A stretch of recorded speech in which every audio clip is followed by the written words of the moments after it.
Shalom, selamat pagi Bapak Ibu dan saudara kekasih di dalam Tuhan. Pagi ini kita akan merenungkan firman Tuhan. Mari kita terlebih dulu berdoa, mohon pimpinan dan penyertaan Tuhan.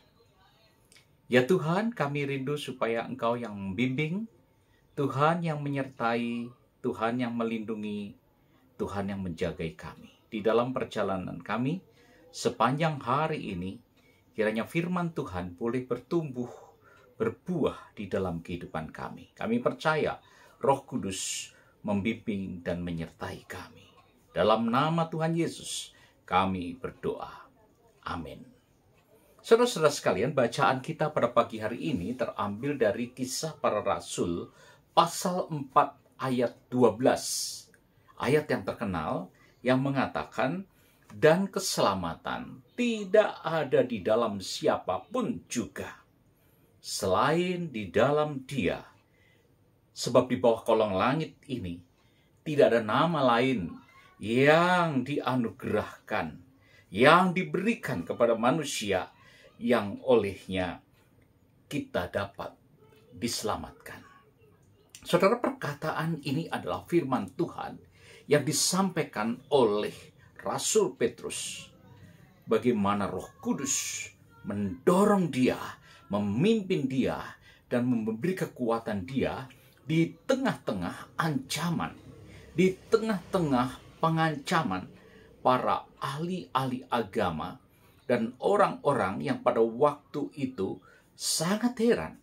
Orang-orang seperti Rasul Petrus, bahkan juga murid-murid yang lain yang sederhana, tetapi mereka berani menyatakan, berani berkhotbah, berani memberitakan nama Yesus yang telah mati dan telah dibangkitkan. Saudara-saudara, kalau kita lihat tentunya banyak orang yang kagum, banyak orang yang sangat heran dengan peristiwa ini.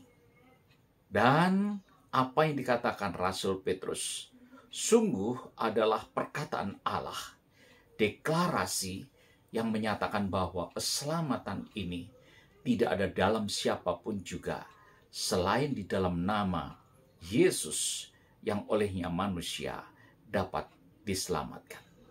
Saudara-saudara, kalau kita melihat bagaimana Yesus yang dianiaya, Yesus yang disalib, Yesus yang mati di kayu salib adalah puncak penggenapan bagaimana misi Allah dilakukan dan digenapi melalui Yesus Kristus.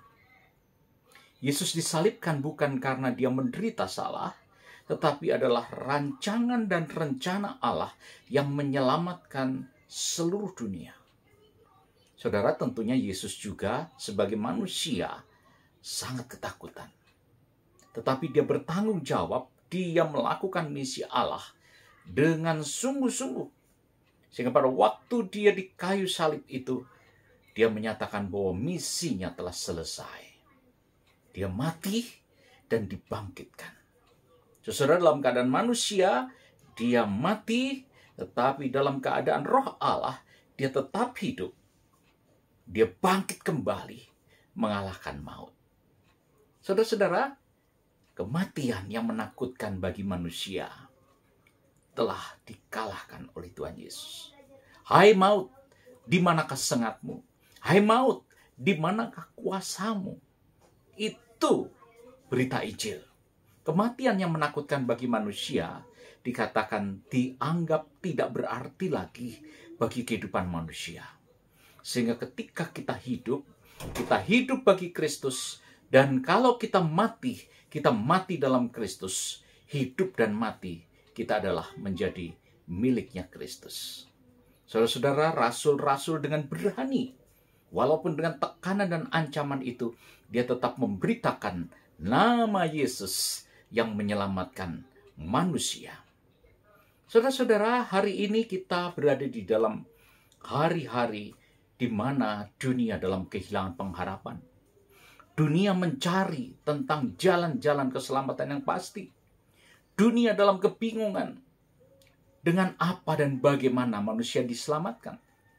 Tapi firman Tuhan hari ini memberikan jaminan, memberikan kepastian bahwa Yesus adalah satu-satunya jalan yang olehnya manusia bisa diselamatkan. Sebagai anak-anak Tuhan, sebagai orang yang sudah percaya kepada Kristus, jangan tinggalkan Tuhan Yesus. Jangan saudara pernah untuk mau meninggalkan Yesus dalam keadaan apapun juga. Mari kita tetap setia, mari kita tetap melayani Dia, mari kita tetap memegang janjinya bahwa keselamatan kekal itu adalah menjadi milik dan bagian kita. Mari saudara-saudara, dimanapun saudara berada, mungkin saudara saat ini sedang menderita, sedang mengalami kesakitan, sedang mengalami pergumulan yang berat dengan ekonomi dan kesulitan dan tantangan. Tetapi percayalah, Yesus tidak meninggalkan kita. Tuhan Yesus, orang Nazaret yang telah dibangkitkan itu menjadi Tuhan dan Raja bagi kita. Percayalah kepada Dia. Terimalah Dia sebagai Tuhan dan Juru Selamat dunia ini. Mari saudara yang kekasih, kita merendahkan diri kepada Tuhan. Jikalau hari ini saudara meresponi, saudara percaya, saudara mendengar suaranya, jangan keraskan hatimu. Percayalah kepada Yesus Kristus, maka engkau dan seisi rumahmu akan diselamatkan. Amin. Bapa, kami berdoa, kiranya firman Tuhan yang singkat dalam sapaan Gereja Kristus Ketapang menjadi berkat bagi setiap anak-anak-Mu dimanapun mereka berada. Mungkin mereka menghadapi kesulitan, tantangan, bahkan juga penderitaan.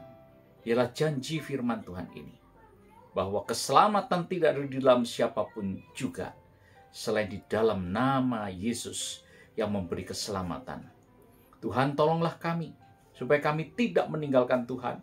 Dalam kondisi yang sulit kami tetap setia mengikut Tuhan, bahkan juga kami tetap mau mengiring Tuhan. Tuhan tolong kami, Tuhan pimpin kami, Tuhan lindungi, Tuhan jagai, Tuhan sertai. Berkati bangsa kami, berkati Gereja Kristus Ketapang dengan pos-pos pelayanan. Berkati penginjilan dunia ini supaya hari demi hari banyak orang yang percaya dan menerima Yesus Kristus sebagai Tuhan dan Juru Selamat. Inilah doa kami Bapa. Dalam nama Tuhan Yesus kami berdoa. Amin. Tuhan memberkati, selamat beraktivitas dimanapun Bapak Ibu berada. Shalom.